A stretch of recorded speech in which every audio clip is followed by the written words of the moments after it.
Fala galerinha, segue aí um novo conteúdo para vocês relacionado com a expansão dos ideais iluministas, bem como a expansão dos ideais da Revolução Inglesa, que, querendo ou não, influenciou no processo de independência dos Estados Unidos.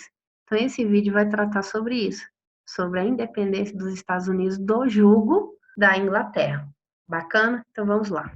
Primeira coisa que vocês têm que lembrar é que a colonização das 13 colônias, né, que posteriormente vai compor o início do que é os Estados Unidos hoje, foi um processo de colonização fora do padrão. Por que foi fora do padrão? No início da colonização da região norte do continente americano, durante o reinado de Jaime I, posteriormente a gente vai ter a eclosão da Revolução Inglesa, entre guerras civis, entre um período de república, retorno de monarquia e, enfim, o estabelecimento de uma monarquia parlamentar. Devido a essas circunstâncias nas quais estava vivendo a Inglaterra, o processo de ocupação da sua colônia na América foi um processo sem o devido controle da metrópole. Ou seja, diferente da América Portuguesa e América Espanhola, que tinha uma rigidez administrativa muito forte,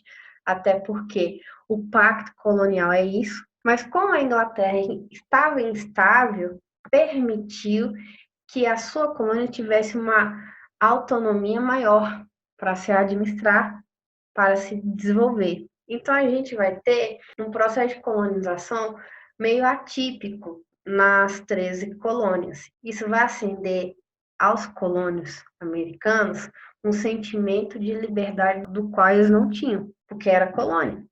Mas eles tinham a impressão que eram livres. Só que aí, depois que a Revolução Inglesa deu muito certo, obrigado, a Inglaterra começou a expandir para outros territórios além da América, com o objetivo de ocupar novas terras e torná-las colônias. Lembre-se que o acúmulo primitivo de capital, que foi responsável pelo processo de industrialização da Inglaterra, ocorreu devido, boa parte, no início, devido à prática de pirataria, devido à colonização e devido à escravidão que a coroa inglesa era adepta. Então, nessa ânsia de ocupar novos territórios, de colonizar novos territórios, a Inglaterra se chocou com o antigo rival.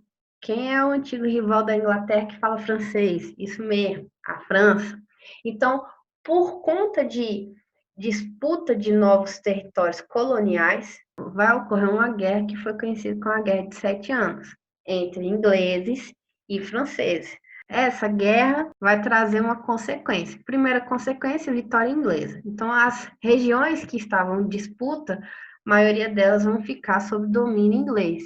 E como a França perdeu, ela vai ter um prejuízo muito maior. Mas toda guerra, ela traz um prejuízo material e humano para ambas as partes. No caso da Inglaterra, a Guerra de 7 Anos trouxe um prejuízo muito forte para os bancos ingleses. E aí, qual foi a postura da Inglaterra? Mesmo ganhando a guerra, ela vai aumentar os impostos. Toda a tática de um governo em crise, para sair dessa crise, a postura mais lógica para o governo, não para o povo, é aumentar os impostos. Só que a Inglaterra não vai aumentar os impostos na Inglaterra. Vai aumentar os impostos aonde? Em suas colônias. E aí, meus amigos, as 13 colônias, que estava lá quietinha, vivenciando uma pseudo-liberdade, vai ter esse sentimento usurpado pela coroa inglesa a partir do momento que ela vai estipular novos impostos à sua colônia. Qual foi a postura da Inglaterra? A primeira coisa que ela fez foi suprir o direito de autogoverno, que é essa pseudo-liberdade que as 13 colônias tinham. O que é o autogoverno? Isso aí é conteúdo do primeiro ano. Era a liberdade administrativa que as 13 colônias tinham em estabelecer parcerias econômicas com outras colônias que não fossem inglesas e com outros países. Então, isso permitiu, por exemplo, que as 13 colônias tivessem um comércio triangular, um comércio com países europeus, principalmente Espanha e França, e um comércio com outras colônias de outros países. principalmente a região da América Central, através da venda e compra de produtos agrícolas, bem como a compra de escravos. Então, tudo isso era permitido quando a Inglaterra deixava frouxo o pacto colonial. Só que aí, com a guerra, trouxe prejuízo, a Inglaterra bateu na porta das 13 colônias e falou assim: mano, você é colônia, você tem que obedecer ao pacto colonial. Então, você não tem mais direito ao autogoverno, ou seja, toda extração, toda produção na colônia tem que ir para a Inglaterra ou só colônias inglesas, não pode comercializar com outros países e com nenhuma colônia de outros países. Então, isso vai o quê? Cercear a liberdade política, bem como cercear a sua liberdade econômica. E aí, para finalizar com chave de ouro, ser a cereja no bolo, além de impor essas novas medidas, o endurecimento do pacto colonial, a Inglaterra impediu até a autonomia colonial que eles tinham. As 13 colônias detinham cada região assembleias coloniais nas quais eles discutiam direitos e deveres dos colônios e tomavam suas decisões. Agora, essas assembleias estariam subordinadas ao parlamento inglês. Traduzindo, eles não poderiam aprovar nada que não passasse pelo parlamento inglês. Até porque a Inglaterra está reforçando: vocês não são livres, vocês são colônias. Então, toda ação política, toda ação econômica tem que passar pelo crivo da metrópole, ou seja, pelo parlamento inglês. Essa foi a nova postura da Inglaterra diante da sua crise financeira devido à guerra contra a França, lembrando que a Inglaterra não estava guerreando só com a França. Quando a gente estudou as revoluções inglesas, a gente viu que a Inglaterra estava trocando farpas com todos os países que eram concorrentes econômicos dele, como foi o caso da Holanda, no contexto da República Puritana. Aí você pensa, já deu, né? Já deu de imposição da metrópole inglesa. Não. Quando os colônios já estavam depressivos de terem perdido a sua liberdade política e econômica, aí a coroa inglesa inventa sobretaxar produtos, bem como criar novos impostos. E no viés dos colônios ficou conhecido como as leis intoleráveis. E aí, vou até colocar um asterisco, porque é bom vocês aprofundarem essas leis intoleráveis, porque é um conteúdo recorrente em processos seletivos. E aí, qual era a ideia da Inglaterra? Sugar o máximo possível os colônios, porque eles não são bestas. Os ingleses são bestas, eles sabiam que os colônios tinham riquezas. Devido aos anos de autogoverno e de negligência da metrópole, devido à sua condição de instabilidade interna, devido às revoluções inglesas, eles sabiam que eles tinham acumulado riqueza. Então, eles queriam tirar até o último fiapo de riqueza dos colônios americanos. Qual foi a consequência da criação dessas leis, né? A primeira delas é a não aceitação dos colônios. Lembre-se, além de ricos, né, a elite colonial norte-americana, elas tinham acesso a um conhecimento. Lembre-se que a educação dentro de um período colonial, ela é restrita à elite. Então, a elite começou a ter acesso aos conhecimentos difundidos por um movimento muito radical que eclodiu na Europa. Qual é esse movimento? Isso mesmo, o iluminismo. E o iluminismo critica o quê? O mercantilismo, que é a base do pacto colonial. Aí eles, opa, tá aí um dado importante. E aí eles começaram a entender o que a Inglaterra fez no seu território nativo foi dar fim ao mercantilismo, dar fim ao absolutismo, que é a forma de regime que legitima o pacto colonial, e estipular uma nova forma de governo, que é uma monarquia parlamentar, cuja base são os ideais do iluminismo. Então, mano, quando eles tiveram esse insight, eles falaram assim, cara, eu me recuso a pagar essas taxas, eu me recuso a pagar esses impostos. A gente tem que repensar e montar uma estratégia de contrapor essas leis que são intoleráveis. O que eles vão fazer? Protestar, ir nas ruas diante dessas taxações absurdas. E aí o que acontece? Tropas inglesas em região colonial reagiram com o quê? Com conversa? Com diálogo? Não, com bala. E aí o que acontece? Alguns colônios morreram nesse ataque na região, na colônia de Boston. E aí o que vai acontecer? Alguns colônios, em resposta ao assassinato desses revoltosos, eles tiveram uma linda ideia, que ficou conhecida como a Festa de Boston. Qual era o plano? Já existia nas 13 colônias uma organização secreta, né? Afinal de contas, eles queriam o fim do Pacto Colonial, cujos integrantes faziam parte da elite colonial e eles visavam o quê? A liberdade. Então, é eles que vão montar esse ataque. Qual a finalidade do ataque? Atingir o coração do Império Britânico, ou seja, o bolso da Inglaterra. E aí, o que eles vão fazer? Eles vão olha só a ideia, se fantasiar de indígena, para ninguém desconfiar que foi um ato dos colônios em resposta ao assassinato daqueles revoltosos e jogaram todas as sacas de chá da Companhia das Índias, que é uma companhia inglesa, no mar. Eles invadiram o navio e jogaram as sacas no mar, ou seja, prejuízo, não é? Não é mercadoria inglesa. Isso vai trazer consequências econômicas para a coroa inglesa. Eles foram fantasiados de indígenas para que as tropas inglesas pensassem que foi uma ação dos indígenas. Lembre-se que existiam e existem até hoje comunidades indígenas nativas do norte da América e que nesse momento estão lutando contra o processo de colonização que estavam sofrendo desde o início da ocupação dos ingleses no território da América do Norte. A reação da Inglaterra é violenta.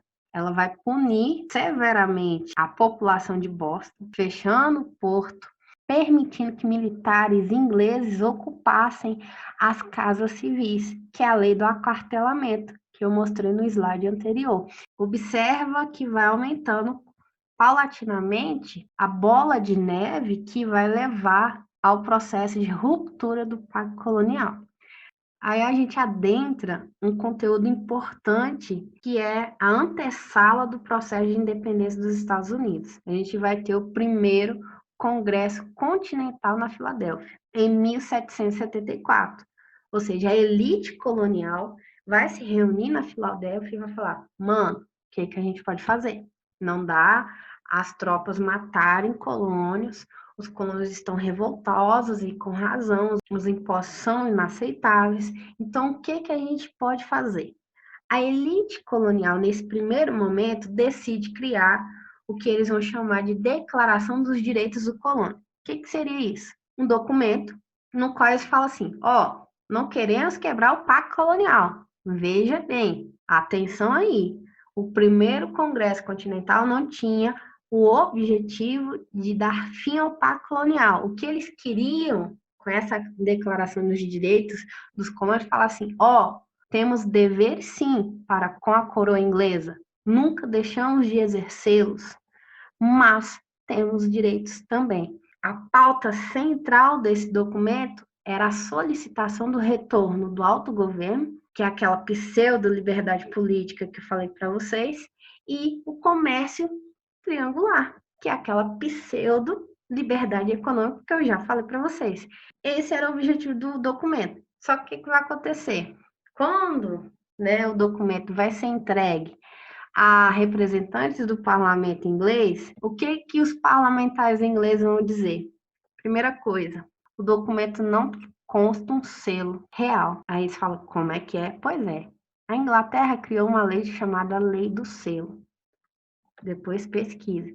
Nada mais é do que todo documento colonial oficial deveria ter um selo, e esse selo deveria ser um selo real, ou seja, da Inglaterra. Não tinha esse selo. O parlamento inglês declarou o documento não oficial. Eles nem se deram ao trabalho de dialogar sobre o documento no parlamento. Eles falaram, não aceito. Eles não seguiram a lei do selo é clara, não tem um selo real, não é documento oficial. Beijo, me liga, rasgar a declaração. O que acontece? Depois de um ano, vai ter o segundo Congresso Continental da Filadélfia. E aí sim, eles percebem, para ter a liberdade econômica que eles tanto sonham, era necessário ter a liberdade política. E diante da manutenção do pacto colonial, não tem como. Era necessário lutar pela ruptura do pacto colonial, ou seja, a declaração do processo de independência dos Estados Unidos. É aqui que se oficializa a Declaração de Independência dos Estados Unidos. Dia 4 de julho de 1776, eles se autodeclararam independente. Inglaterra, aceita que dói menos. A Inglaterra aceitou? Não. E aí a gente vai ter o quê? A guerra pela independência. Os Estados Unidos vai ter um exército que a gente chama de exército continental, que vai ter a liderança do general George Washington, esse mesmo, esse carinha conhecido dos Estados Unidos, que vai ter apoio militar e econômico de 3 potências europeias: Espanha, França e Holanda. Por que esses países vão apoiar o processo de independência dos Estados Unidos? Eles são best friend? Não, irmãos. A França é rival histórica da Inglaterra desde quando o mundo é mundo. A Holanda tinha perdido o comércio marítimo para a Inglaterra lá no processo das revoluções inglesas, no contexto da República Puritana. A Espanha sofria saque. Se lembra que eu expliquei para vocês que uma das formas de acúmulo primitivo capital da coroa inglesa era através da pirataria. Os corsários, os piratas a serviço do Estado, começaram com a Inglaterra. E os navios saqueados eram os navios espanhóis, porque a Espanha tinha encontrado no continente americano 2 impérios que tinham conhecimento e usavam metais preciosos, que eram os astecas e incas. Então é por isso que a Espanha vai entrar no processo de independência dos Estados Unidos apoiando. Matemática simples. Estados Unidos, mais 3 países apoiando, versus a Inglaterra. Ou seja, 4 contra 1. Quem é que ganha? Obviamente, os Estados Unidos.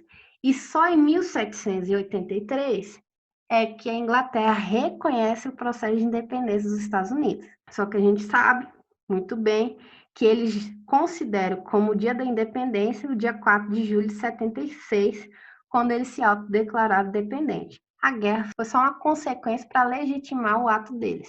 O Tratado de Versalhes, além da Inglaterra reconhecer a independência dos Estados Unidos, a região oeste das 13 colônias, que estava sob domínio inglês, vai ser cedido pela Inglaterra como dívida de guerra, que é uma região que a gente chama de região do Vale de Ohio, que amplia o território dos Estados Unidos. Lembre que os Estados Unidos começou pequenininho, né? Várias faixas de terra banhadas pelo Oceano Atlântico, e paulatinamente vai crescendo seu território. O primeiro anexo de terra à região primitiva das 13 colônias foi o Vale de Ohio. Não dá para ganhar tudo na vida, né, Inglaterra? Supera isso. Como os Estados Unidos não é mais colônia, era necessário o quê? Legitimar a nação que eles estão criando. É necessário o quê? Uma Constituição. O primeiro rascunho da Constituição norte-americana foi feito por Thomas Jefferson e, posteriormente, sofreu algumas sugestões e modificações por mais 4 pessoas que compuseram um comitê responsável pela elaboração do documento. Esse comitê foi eleito pela elite recém-liberta da condição de colônia, que queria uma declaração cuja base fosse os ideais iluministas. Então, a Constituição norte-americana, que foi promulgada em 1787, ela tinha como base os ideais iluministas, principalmente a defesa do regime republicano. Por isso, a independência dos Estados Unidos ela é referência para outros processos de independência, porque foi o primeiro processo de independência que optou pelo regime republicano e não pela monarquia parlamentar, que era a ideia defendida por John Locke. Aqui não, eles defenderam a ideia de Rousseau, que era o iluminista mais radical, mas eles também se apropriaram de algumas ideias de John Locke, que é conhecido como o pai do iluminismo. Eles trouxeram para dentro da Constituição norte-americana a tese dos direitos naturais de John Locke: direito à vida, direito à liberdade e o direito à propriedade. Lembre-se, como eu falei para vocês, esses direitos está conversando com todos? Isso vai acontecer nos Estados Unidos nesse momento.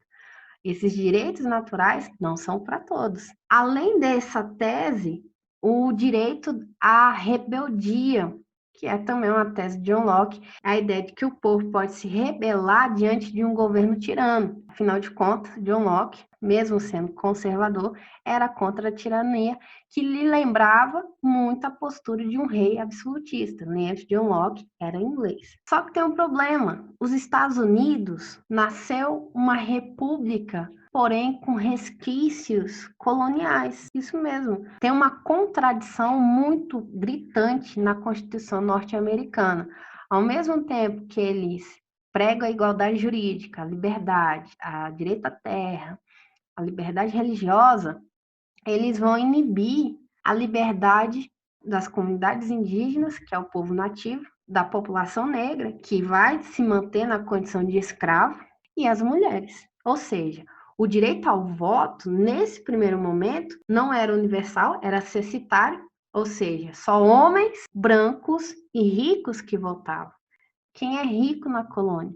Os burgueses. Daí você tira que o processo de independência dos Estados Unidos, ele foi elitista. Veja bem, isso vai determinar a exclusão da maioria da população na participação da vida política do país. Isso só vai mudar a partir do momento que do movimento abolicionista, o movimento de mulheres e o movimento indígena começarem a se fortalecer e a reivindicar a ampliação do sentido de cidadania nos Estados Unidos. Até lá, essa é a realidade, ou seja, restrita. Mesmo assim, a independência dos Estados Unidos ela foi revolucionária pelo fato de defender um regime republicano e presidencialista, que se tornará, com o passar dos anos, referência para outros processos de independência, não só na América, mas no mundo inteiro. Bacana? Então é isso. Espero que tenham gostado. Aprofundem os conteúdos abordados. Qualquer dúvida, grita aí que eu escuto aqui, depois eu respondo. O próximo conteúdo tem relação com um certo país que ajudou o processo de independência dos Estados Unidos. Isso foi bom porque eles conseguiram mais um parceiro econômico, mas isso levou a um problema interno muito forte, que vai levar o processo de ruptura do absolutismo nesse país e a implantação de um processo revolucionário famoso, que é a Revolução Francesa. Tchau, até os próximos vídeos.